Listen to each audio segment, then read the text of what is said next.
Hey guys, subscribe for daily content. And if you're shopping for gear, make sure you check out the description for the newest items at some of the very best online retailers. There's also links for some of the items that I personally recommend. Thanks! What's going on YouTube? Metal Complex here, and today I've got another interesting knife review / knife overview to share with you guys. This is the Maxace Capsule, a knife that is far more fun than it is practical, but it's still something that is surprisingly not super difficult to carry. It's just a little bit awkward, but man, what a cool design for sure. Everybody pointed out, because I was like, wow, this looks like a Pokeball, right? And everyone was like, you idiot, it's called a capsule. It obviously looks like a capsule, right? Come to find out, I think the designer somewhere, somebody said that they were a fan or are a current fan of Pokemon, so perhaps there's some subtle influence. Either way, make up your own mind, whatever you want. These come in two different configurations, blue and Pokeball white, and Joker green and purple. I don't think they're officially labeled that way, but that's what's available. So I'll link it right down in the description. You can check it out if you want to. It does help my channel and use those links, but that's entirely up to you. This is a knife that is made in China, but it is made with very premium materials, including titanium, and M390. So don't expect it to be a super inexpensive knife, despite the fact that it is small. Thanks to my patrons for supporting me, and please make sure to follow me on Instagram at metal_complex. Thanks to Maxace for sending this in for me to take a look at as well. Let's go ahead and do some size comparisons. It is not a big knife, none at all. Any custom scales you find in this section can be found down in the description under Original Goat and others. So let's put it up against the AD10 and the AD20.5. Small, short, I should say, because small isn't really the best way to describe this. It's actually very thick. This is a tanky little knife, and some people kind of have a little bit of a novelty interest in stuff like this, and I get that. I'm kind of like that too. Let's put it up against the Spyderco PM2 and the Spyderco Para 3.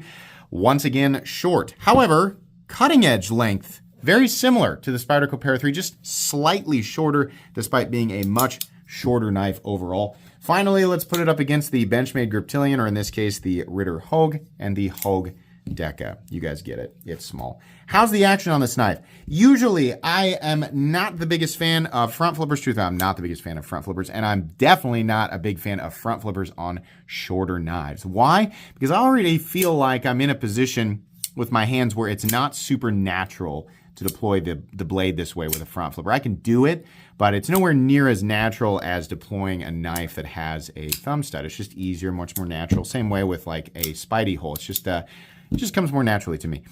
And I don't like it on a shorter frame, because it makes me feel like I'm gonna throw it. But this knife is so fat. And the unicorn horn here that is the front flipper is in such a perfect position, and the ability to get leverage on that thing is so easy. It's actually pretty easy to do. This is coming off centered. It just needs to be tightened. Like, I don't want people to get focused on that. It's perfectly centered. It came centered from the factory. Just as I'm playing with it and deploying it, one of the screws is backing out. So I'll demonstrate that later in the review. But in terms of deployment, it actually is very reliable, and it's very, very smooth and very satisfying, because the blade is much thicker than you would expect on a knife of this size. And really, what stands out is the liners and the scales are much thicker than what you would normally expect. So truthfully, deployment for what you have available to you is pretty good, but it's still nowhere near as simple and convenient as some of the more traditional means of deploying your knives. So, I guess take that for what it's worth there. Carry profile, thickness up against the Spyderco Para 3. Wow, that is a fat boy. That is a chunky muffin right there. Length and height up against the PM2 and Para 3. You won't notice it this way, and you'll notice that it's thick. But in the pot, it's not terrible. It's still a small object. It's just a thick object. So if you're wearing jeans, no big deal. But on the days that I walk around in athletic shorts, I'm definitely noticing this guy. It is a weird thing. It's just a fat little boy you're carrying around in your, it's what I've come to refer to this thing as, is the fat little boy. Yeah, you'll notice it, because that's what it feels like. On that note, let's go ahead and weigh it. So for materials, we have M390, titanium, and what I thought was aluminum is actually Cerakoted titanium scales on top, which is pretty cool. Weight, wow, yeah, 4.62 ounces on a short knife. You know what I'm realizing? We didn't measure it, did we? Let's do that. 4.62 ounces and a knife that comes in at 6¼ inches overall, and the blade length is 2.75 at best, perhaps slightly shorter. Cutting edge is about 2.7. So 4.63 ounces of weight for 2.75 inches of blade. I don't think I've ever had that exact ratio on this channel. Maybe the Micro Praetorian tie was probably the weirdest dimensions and ratios on this channel, but this is definitely approaching it. So anyways, let's go ahead and do a hardware check. I'm going to get out my tools. As per usual, my tools are very inexpensive and very recommendable. I'm dropping things. I'm sorry. I have to remember that's the control for the lights in here. I'll be looking for that forever if I don't pull it out of that box. They are linked down in the description if you guys want to check them out, and also in the pinned comment. Anyways, these are probably all at least T8. So let's try a T8. I believe the pivot, yeah, that is there. And let's go ahead, and I think maybe it's this one that's coming backwards a little bit. We pull that over. That's weird. I know for a fact that it was centered from the factory. I wonder what screw is wanting to back out. I was like, oh, it's no big deal. I'll just demonstrate that later on in the review. Oh, one of them was one of them over tightened? Okay, it seems to be fine now. That's weird. And it's still solid. Okay, that's the first time I've ever seen that happen. One of the screws tightened itself. Anyways, it's back to center. The body screws are actually, well, we have two body screws right here holding on this piece, right? And then certainly underneath there will be a couple more holding everything to the back spacer, right? There's a couple over here. So we got T6. You have more screws than people are normally used, or what I would consider to be minimal.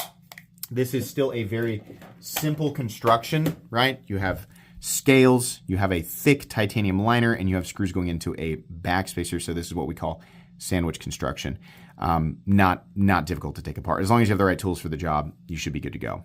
Let's go ahead and measure that blade stock thickness since I keep talking about it. I mean, you know, we're not talking about a knife that's like Medford thick. I consider like thick blade stocks, to me, they start at about, like, if we're going to call it thick, about 150 thousandths, right? For reference, that's like the ZT-0562 is about 150 to 155 thousandths. That's about where I say that's starting to get a little bit thick. So this guy here is definitely there at 160 thousandths. We're approaching Hinderer XM18 3.5 inch thickness. So, alrighty. That's definitely done that way for fun. Let's move on to the meat and potatoes here. Why would Maxace make something like this? If you're not familiar with Maxace, Maxace is one of the most capable Chinese production manufacturers on earth. They have managed to produce some of the most high quality production knives I have ever seen. Now, if you're coming back into the knife world after taking a break for 10 or 15 years, maybe 20 years, that might be a little bit hard to believe because China, and I'm saying this because there's I have a ton of new people. And so thank you to all the new subscribers. Sincerely, that's great. I'm blown away. There's a ton of people who clearly have not been paying attention to the pocket knife world for over a decade. China used to be synonymous with complete and total garbage. It is not anymore. In fact, some of the nicest production knives on earth are actually made by Chinese companies. That takes a little bit to settle in for some people, so take all the time you need, but it is true. Maxace is at the peak of these Chinese companies alongside Riat and Reich, maybe a couple others, but they can make some crazy stuff in terms of just super complex designs. Whenever they want to, they can make a thin geometry, practical, lightweight, utilitarian cutting apparatus. They can do that when they want to. They choose not to. They choose to make ridiculous stuff most of the time. And I think they're honestly just entertaining themselves and the buying audience that they are very familiar with.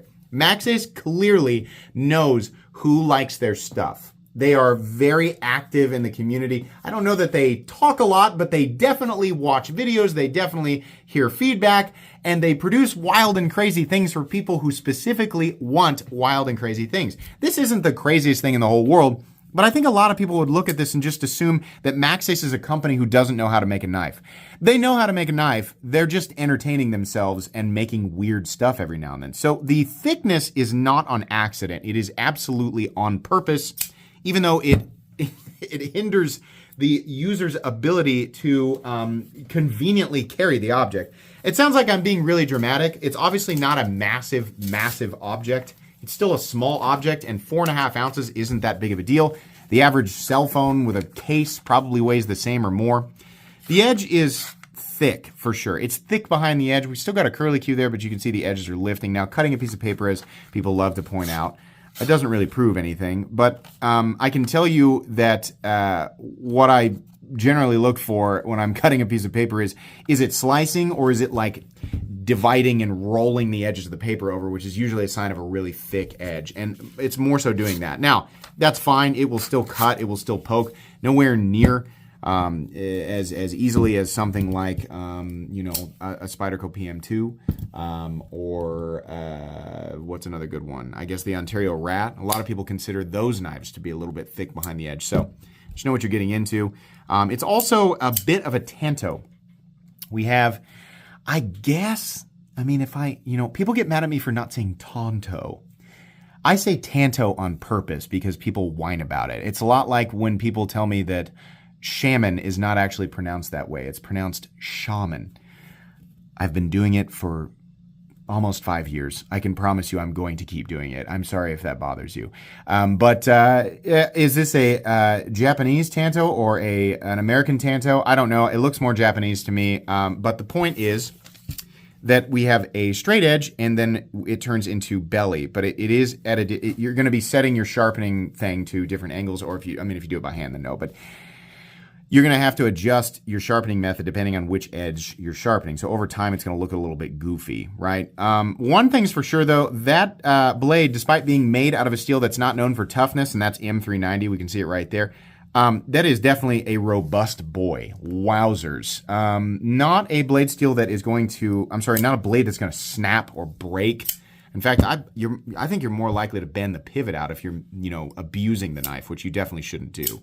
If you use it for cutting tasks, which is what a knife is meant for, then you won't have an issue, right? But if you do plan on using this as a jackhammer, a boomerang, a grappling hook, or a means of prying a bomb shelter from out of the ground, you're probably going to damage the pivot first. That would be my guess.